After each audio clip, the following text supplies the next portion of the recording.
Hello, hello, my brothers and sisters. This is Garrett Bake, your situational expert, master mentor. What's going on with you these? I'm giving you, though, the tools, tactics, and techniques that you are going to need to have it all.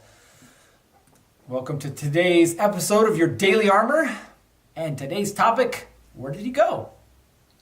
Where did you go? Sit back, relax, and here we go. So I love undercover operations, right? I spent more than half of my career in some kind of undercover or plainclothes capacity. Like, it's super exciting. It allows you to get close to criminals, get close to their organizations. It lets you see and experience things that normal police officers never get to experience. Oh yeah. And coming to work in shorts and a t-shirt isn't half bad either. I'm not gonna lie. Like, I feel sorry for people who have to go to work in uniforms. And by uniforms, you know exactly what I mean. A shirt and a tie and a suit every single day. But hey, it is what it is. So during my time working undercover, I supervised a squad of postal interdiction detectives. Like, I know this may come as a shock to you, but drum roll. Criminals use the mail system to ship drugs and money to each other. I know, right? It's crazy. Yeah, but it's true. They do. So in one instance, we received information that a package was coming from California and it may contain drugs. So we intercepted it when it arrived in our city. Using the information provided by the sender, we called the receiver and told him, hey, you need to come pick up your package at the post office. It got stuck. So he said, okay, I'll be down there. See, most of these encounters, they're super low-key. There may be some drugs, but it's usually a small amount. We interview them on scene, and they usually get what's called a long-form complaint, meaning charges are filed at a later date. They just get a piece of paper in the mail that says, hey, come see the judge. Just like that. Super simple. So by doing some background investigating at this time, we determined that our suspect was probably a younger male between the ages of 18 and 20. The package wasn't very big, so we figured small amount of drugs will be done in maybe an hour. Well, you know how that goes, right? An hour dragged down, and finally, at about 2 hours later, our suspect shows up and goes to the front counter, and he requests his package. So we don't normally contact suspects inside the post office. We wait until they get outside first. 2 of us inside, 2 of us outside. We were in radio contact, right? So after he received his package, we notified the team outside. Plan was simple. When he exits the doors, we'll contact him, we'll interview him, and off we go. Well, that was our plan. Unfortunately, didn't quite go that way. So 2 plainclothes detectives identify themselves as police officers. After a brief second of hesitation where he looks at one, looks at the other, and finally starts to register what this is all about, he takes off like a jackrabbit. And I'm inside watching him run across the front windows of the post office, and I'm like, oh my goodness, you gotta be kidding me. So I run outside, and now all 3 of us are chasing this guy.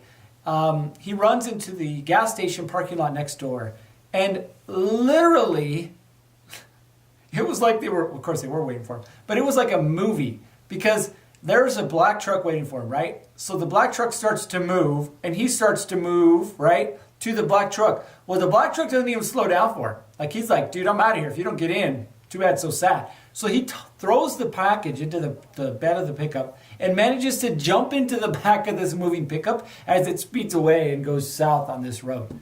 Like, I'm literally watching this like, you couldn't have scripted it any better. Like, if you were a bad guy, this was a movie scene.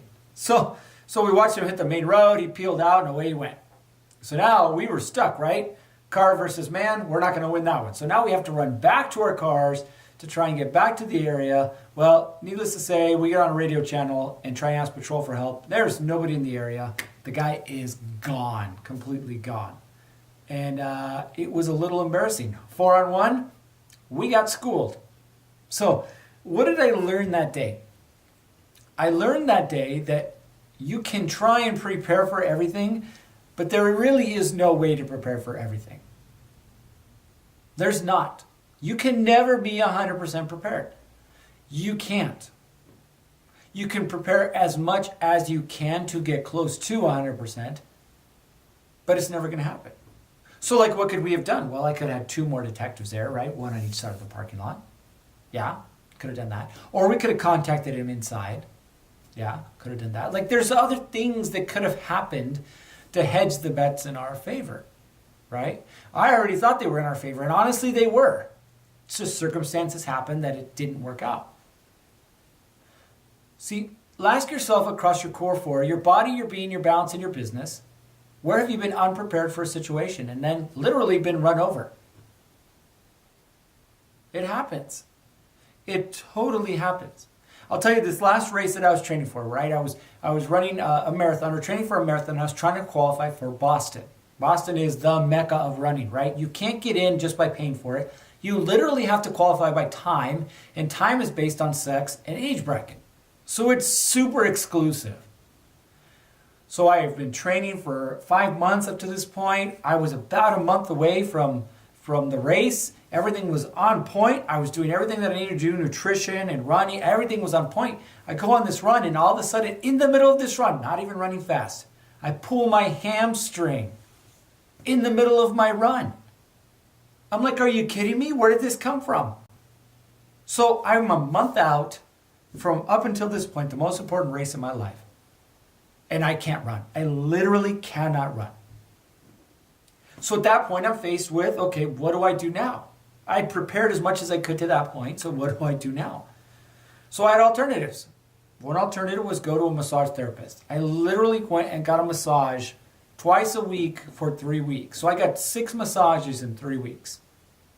And in 3 weeks, I was good enough to be able to run again. And in fact, I was actually able to finish the race and qualify for Boston, which that race, totally different story. I'll share it with you sometime. But the point is, I was unprepared. If something happens at this point, what are you going to do? I was completely unprepared. Now, luckily, I had some alternatives, right? And I was able to use one alternative that worked for me. But it doesn't always work out that way, right? So think about a situation in your life where you were unprepared and got run over. And then ask yourself, what would preparation have done to change that outcome? How could I have changed that outcome? And you could have with proper preparation. So I want you to think about this. Our daily actions dictate whether we are preparing to win or preparing to fail. That's it right there. All right. Well, that is it for today. I need you to do a couple things. One, like and share. Subscribe to this as well. And comments. Put your comments in there. I really enjoy seeing comments. All right? And I need you to go to Facebook and Instagram. Follow us at Warrior Guardian. We got some really cool stuff going on over there. All right? Last but not least, stay safe. And I'll see you on the next one.